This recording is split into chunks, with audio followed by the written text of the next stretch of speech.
Hello दोस्तों, आज हम बात करेंगे उन बच्चों के बारे में जिन्होंने जेईई एडवांस के लिए क्वालिफाई कर लिया है। अगले 15-17 दिनों में जेईई एडवांस का पेपर होना है 26 मई को। आपको क्या चीजें करनी है, क्या नहीं करनी है, आपकी स्ट्रेटेजी कैसे होनी चाहिए इस 15 दिनों के लिए, इस बारे में हम इस वीडियो पे बात करेंगे।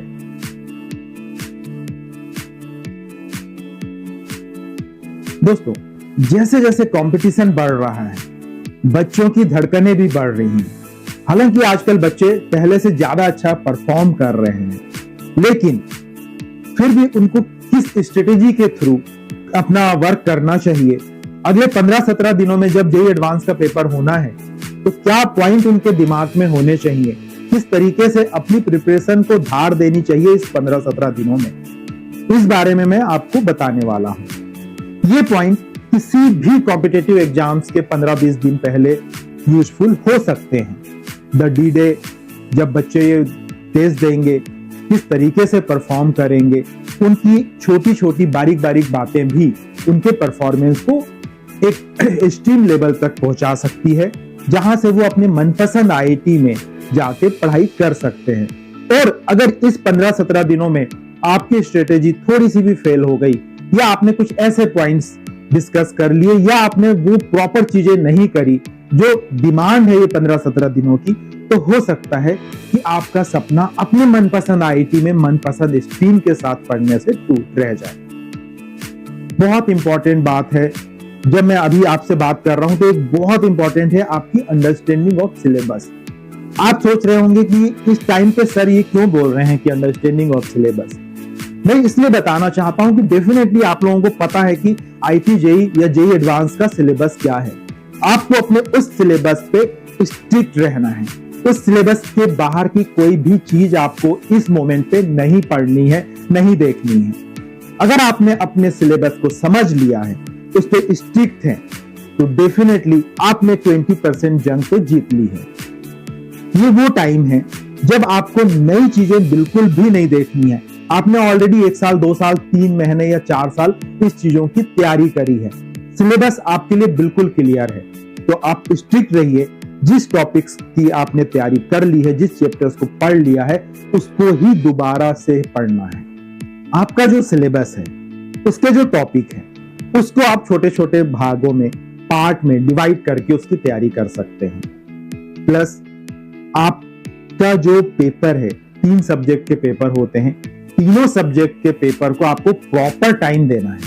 आपको ऐसा नहीं करना है इस टाइम पे कि नहीं ये चैप्टर या ये सब्जेक्ट मेरे को अच्छे से आता है, इसकी तैयारी नहीं करनी है। आपको ये सोचना है कि तीनों पेपर के कंबाइंड या टोटल मार्क्स के बेसिस पे ही आपकी रैंक बनती है। तो आपको तीनों सब्जेक्ट पे टाइम देना है, तीनों सब्जेक्ट को प्रॉपर टाइम टेबल के हिसाब से डिवाइड करना है। चैप्टर प्रैक्टिस प्रॉब्लम्स अगर आपकी कुछ है तो वो आपको सॉल्व करनी है। प्लस आपको टाइम टू टाइम या लगातार इन 15-17 दिनों में मॉक टेस्ट देने हैं। मॉक टेस्ट कैसे देने हैं? आपको अपने घर पे वही एटमॉस्फेयर क्रिएट करना है जो जेईई एडवांस वाले पेपर के दिन होगा।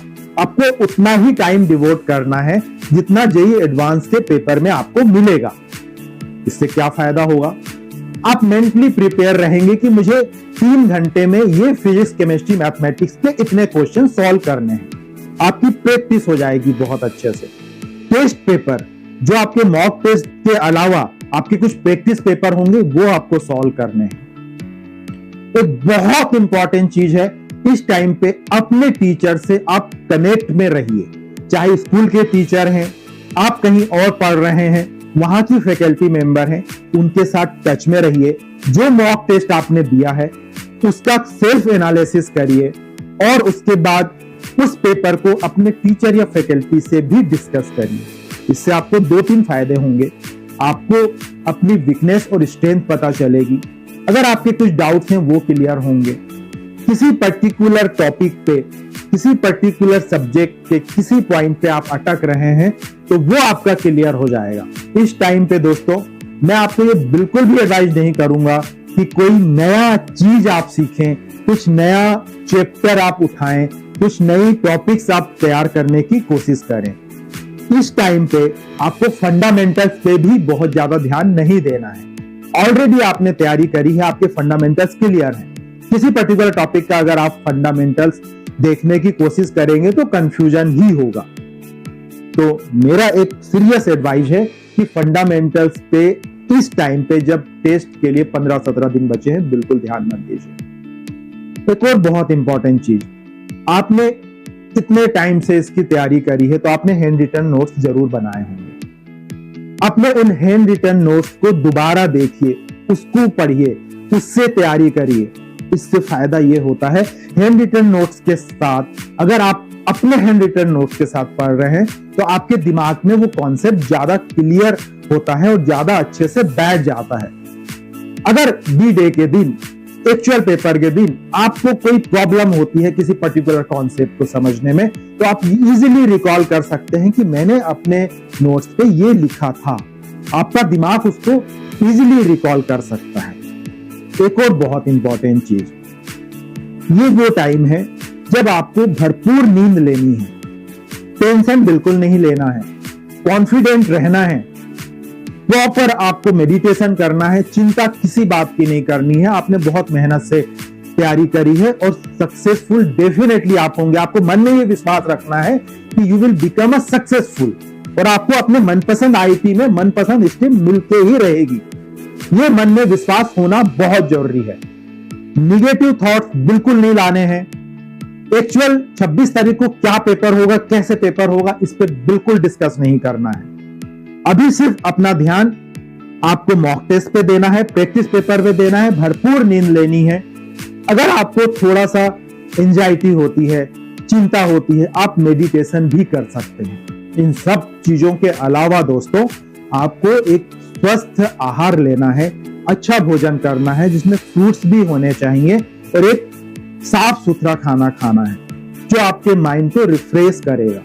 अगर थोड़ा सा टाइम मिले तो डेफिनेटली कुछ देर आप बाहर भी घर से निकल सकते हैं, ठंडी हवा का झोंका ले सकते हैं, बाहर की ठंडी हवा में घूम सकते हैं। मुझे लगता है इस तरह के एडवाइस आपको पसंद आ रहे होंगे। अगर आपने मेरे ये एडवाइस फॉलो कर लिए तो आप यकीन मानिए कि आपको आपका मनपसंद आईआईटी मिल जाएगा। आप बहुत कॉन्फिडेंस हैं, कॉम्पिटेंट हैं, ये मन में आपको विश्वास रहना ही चाहिए। ये वीडियो एंड करने से पहले एक महत्वपूर्ण पॉइंट जो मैं आपको दोबारा डिस्कस कर रहा हूं कि आपको रिवीजन करना ही है। जो आपने पढ़ा है उसको रिवाइज करते रहिए। अगर आपने कोई टाइम टेबल बनाया हुआ है उसमें रिवीजन के लिए भी टाइम जरूर दीजिए। मैंने अपने पुराने वीडियो में भी कहा है, बहुत पढ़ने से सक्सेस नहीं मिलती, बार बार पढ़ने से सक्सेस मिलती है। और ये लास्ट के जो 15-17 दिन है, ये आपके जिंदगी के महत्वपूर्ण दिन है। ये 15-17 दिन आपकी जिंदगी से कोई नहीं छीन सकता। आपको सोचना है कि आप 26 तारीख को किस तरीके से परफॉर्म करेंगे जिससे कि आपके अपने मनपसंद आईआईटी में आप जाके पढ़ सके, अपने मनपसंद स्ट्रीम के साथ। आपको वीडियो पसंद आई होगी दोस्तों। All the best for JEE advance. Thank you.